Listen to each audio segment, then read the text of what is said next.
Being relatively new to RC, I have found reviews of products helpful, and as such, want to add my impressions to the community. Hey, you are listening to CFI.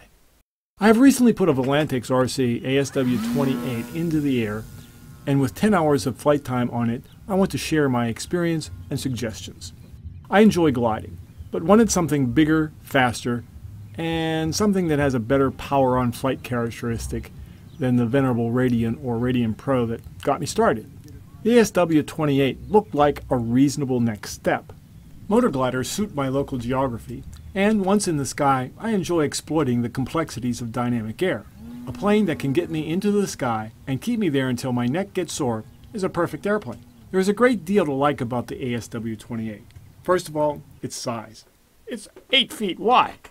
It can be made into a robust aircraft, too. It has a one-piece plastic fuselage, much stronger than EPO and far cheaper than carbon fiber. Its latest iteration has very positive wing latching that is easily undone. It has separate and accessible battery and electronic bays. The wings have 2 rounded metal spars that fit into box metal spar sleeves. No carbon fiber, but strong. It's big enough and fast enough for gaining skill needed to fly more finicky flyers. It makes an awesome sound in a fast flyby. It has a good motor, and it's reasonably priced. That said, there are some things that should be changed. I purchased the ASW based on description and YouTube videos. When I opened the box, I automatically knew I had to make changes even before I could put it in the air. I replaced the EPO hinges with 7 tabs of polypropylene on each flap, aileron, and elevator, and I used a full-length polypropylene rudder hinge. On the wings, I changed the regular flap configuration to a split flap by putting a balsa rail on the trailing edge behind the flaps to support a strip of 80-weight paper to create the extended wing surface above the flaps. The bottoms and the leading edges of the main wings and all of the control surfaces get a covering of polypropylene laminate. This reduces flex a tremendous amount, providing for a more predictable and positive flight control. My initial radio setup involved no expo, surface mixing, or stabilization. That was not a good idea. The maiden was brutal. The first 2 launch attempts ended up in the weeds, literally. I owe this first to my own inexperience, but that said, there were aircraft issues. The ASW-28, as delivered, powered by 3S batteries, is tremendously underpowered. The removable windscreen is far too fragile, made of the wrong material, and it cracks far too easily. The T-tail is not unimproved surface friendly. For pilots, this means that grass impact on the tail will translate into broken rudder gears in the servo. I managed a successful launch on the first day. Once in the air, I was impressed with its graceful lines and its sound and stable feel. I was challenged by its speed and very thin head-on profile. When I get it back to the shop, the battery floor, wheel, and wheel cover are tossed and replaced with a large hook strip to hold a long dual battery tray. The wheel hole is covered on the inside with a thin piece of plywood, and the opening on the outside is just taped over. That's easy to replace when landings wear thin. This makes the upgraded Castle Creation Talon 35 ESC easier to place in a better cooling position on the side of the battery bay. The access holes for the wires at the wing roots are laughably small. I more than doubled their size to make the stowing of aileron, flap, and wingtip light wiring easy. I also shortened the extra long leads of the wing servos so stowing the connections was fast and simple. The original Volantex ESC has timing problems with the upgraded Aerostar 13x7 carbon fiber prop. With a 3S battery, the original prop gave dismal performance. However, moving to a bigger prop upped the amp draw of the motor to 29 amps, which leaves little margin for a 30 amp ESC. The extra power on the new prop gave the Volantex ESC fits and brought the motor literally to a screaming halt. It could not handle the timing change needed for the additional power. Or, if it can, I do not know how to make that adjustment. Regardless, upping the timing usually increases amp draw, and the already marginal ESC would definitely be into imminent failure range. A 4S battery could have been used on the original prop to boost the performance, but I already have a supply of 3S batteries. The Aerostar prop installs easily on the original prop hub. I found the prop was already well balanced, but the stock hub was about a gram off, quite a bit.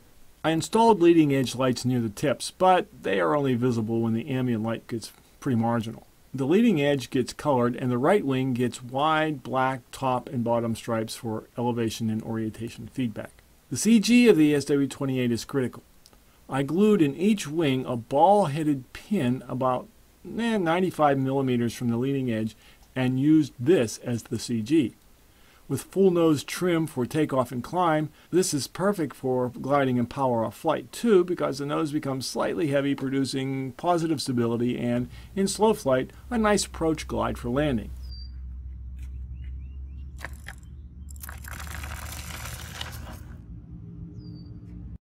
The servos that come with the ASW-28 are, face it, cheap. The surfaces are small, except the rudder, so they can handle the flight forces. That said, the T-tail configuration exposes the rudder to potentially high forces during grass or rough surface landings. Mine went through 2 rudder servos in under 7 hours and 23 landings, with the first failure on the maiden flight. To ultimately fix this, I replaced the stock servo with a metal-geared servo and devised a V-shaped rudder guard from a flat of carbon fiber that is held now in place at the junction of the vertical empennage and the fuselage. Works great. An important addition is a chip of EPO to act as a ramp for the ascending prop on the left nose right below the canopy pin, since the windshield can pop out of place in the front and the folded prop will get caught on a power-up. The ASW-28 is not a beginner's airplane. Without battery or prop modification, it is tremendously underpowered, making it very hard to launch and lackluster in a climb. But you get it into flight, and I think a beginner would find it difficult to keep up with. My full set of mods gives effortless launches and an 800 foot per minute climb rate at a 35-degree angle. With the wheel and its shroud removed, the two 1550 milliamp 3S battery tray slips in and out effortlessly and leaves plenty of room in the payload bay and provides acceptable flight times. Depending on wind, duration of climbs, and gliding skill, 8 minutes of full power can yield from a low of 8 to 50 plus minutes of total flight time. Forward speeds can exceed 21 meters per second, and stall is somewhere near 5 meters per second. My setup at 1.7 kilograms has a better inertia than the lighter stock configuration. The ASW flies best with some wind to deal with. However, avoiding known areas of turbulence is important, especially low and slow, as the control surfaces are small and even an appropriate recovery response may prove to be inadequate. Been almost there. Perhaps a more skilled pilot can do aerobatics, but I find the small surfaces do not provide especially snappy maneuvering, but this is not really a drawback. I now use 50% expo and 50% rudder mix with no need for different surface rates. Crow and a windmilling prop can add a lot of deceleration for accurate landings. The ASW-28 is so stable that electronic stabilization is totally unnecessary. I've come to enjoy this glider and would recommend it to a pilot who has the patience to do some consuming yet easy modifications. That's all for now. This is CFI signing off. Keep flying.